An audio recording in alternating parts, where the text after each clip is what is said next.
Si vous regardez cette vidéo-là, c'est que vous expédiez probablement avec Post Canada. Que vous soyez client de Buster Fisher ou pas, ce que je vais vous montrer va avoir un réel impact autant financier qu'avec votre service à la clientèle. Malheureusement, très peu d'entreprises sont au courant de ce que je vais vous dire et encore moins qu'ils l'appliquent. Chaque jour, toute notre équipe chez Buster Fisher, on scanne pour plus d'1 million et souvent même plusieurs millions de dollars de colis. Quand on voit autant de colis passer, qu'est-ce qui se passe? On voit des patterns. Puis, on a remarqué un pattern qui peut facilement être corrigé, mais qui ont un impact réel sur votre entreprise. Quel pattern on a remarqué? C'est concernant vos manifestes de Post Canada. Ici Mathieu Lessard de Buster Fisher. On aide des entreprises à la grandeur du Canada à réduire leur prochaine facture d'expédition avec Post Canada, UPS, FedEx, Purolator. Si c'est la première fois que vous voyez une de nos vidéos, merci d'être là. Abonnez-vous à notre chaîne, cliquez sur la petite cloche pour être notifié à toutes les fois qu'il y a une nouvelle vidéo et faites-moi un pouce en l'air pour l'information que je vais vous donner. Si vous êtes déjà abonné,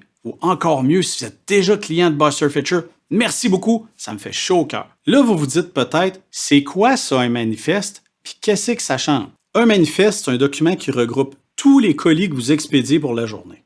Ça en est un exemple ici. Ça permet à Post Canada de faire un seul scan. Donc, il scanne le petit code ici, au lieu de scanner un colis après l'autre. D'ailleurs, on a fait une autre vidéo où on vous dit l'importance de donner son manifeste à Post Canada parce qu'ils peuvent vous charger 1,50 $ par colis si vous n'avez pas amené votre manifeste. C'est logique, ça leur évite de scanner peut-être 100 colis. Mais là, on ne parle pas précisément de ce problème-là, on va vous parler d'une autre chose. Admettons que la personne qui fait le ramassage de vos colis de Post Canada vient prendre vos colis. Qu'est-ce que vous faites? Normalement, si votre compte l'exige, vous lui donnez le manifeste, le fameux document qui regroupe tous vos colis. Mais qu'est-ce qui se passe à ce moment-là? Vous laissez l'employé de Post Canada partir en lui faisant un beau bye-bye. Erreur. La plupart des entreprises vont laisser partir l'employé de Post Canada sans exiger que cet employé-là scanne votre manifeste au moment où il vient chercher vos colis. C'est justement ça qui cause des problèmes. Puis c'est rien pour enlever à l'employé de Post Canada, là. Parce que nous, on parle à plusieurs, puis plusieurs ne savent pas l'impact que ça a de ne pas scanner immédiatement leur colis. La meilleure façon de vous montrer pourquoi c'est super important d'exiger que votre manifeste soit scanné dès que l'employé prend vos colis, je vais vous montrer quelques numéros de suivi. Donc là, ce que je vous montre à mon écran ici, c'est un numéro de suivi d'un colis qui a été expédié. Comme on voit ici, le 11 juillet, on dit les renseignements électroniques ont été soumis par l'expéditeur. Donc, l'expéditeur a créé une étiquette d'expédition et nous a envoyé les renseignements de façon électronique. Ça, c'est normal. OK? Puis là, ce qu'ils disent, c'est qu'ils vont continuer de mettre à jour le numéro de suivi. Ça, c'est le 11 juillet ici. Le 15 juillet, qu'est-ce que vous remarquez entre les deux? Ici. On dit que le colis a été traité à 1h25 le matin, le 15 juillet.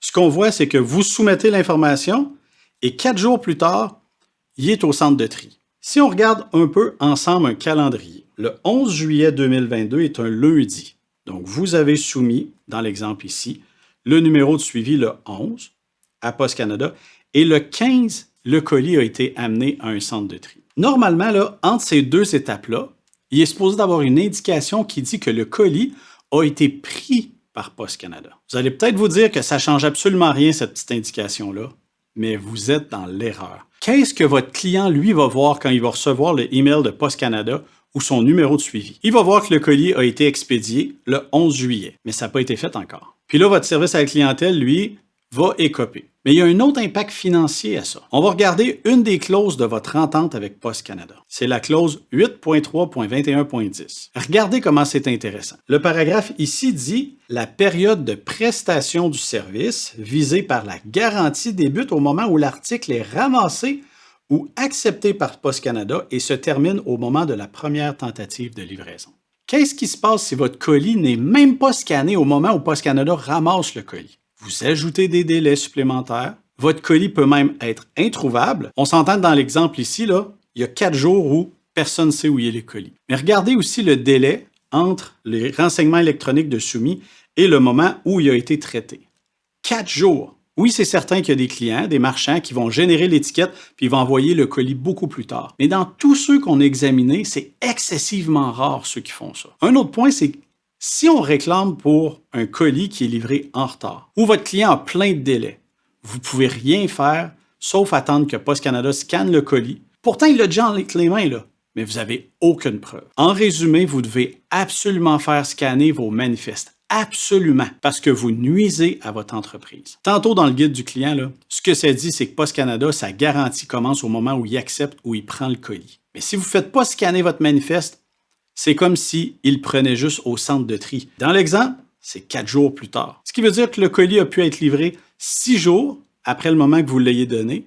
Puis la garantie fait que normalement, ça serait en 2 jours. Ce qui veut dire que vous venez de perdre des réclamations qui pourraient être faites des remboursements directement à votre entreprise. Qu'est-ce que vous pouvez faire si l'employé de Post Canada ne veut pas le faire? Bien, faites juste lui expliquer l'impact sur votre entreprise. Quand on a parlé avec certains employés de Post Canada, ils nous ont dit que des fois, les batteries dans leur machine manquaient, qu'il n'y en avait plus parce qu'il est au chaud, au froid, ça ne fonctionnait plus. Donc, gardez-vous des batteries à la main, à portée de main. Comme ça, si c'est une excuse, ben, il va être pris. Mais dans la vaste majorité des cas, l'employé de Post Canada va être content de collaborer, surtout quand il va voir l'impact pour votre entreprise. Pour être honnête, souvent, ils ne savent juste pas l'impact majeur, autant sur votre service à la clientèle que sur la réclamation et le suivi de vos colis. Voilà, c'est très simple à faire.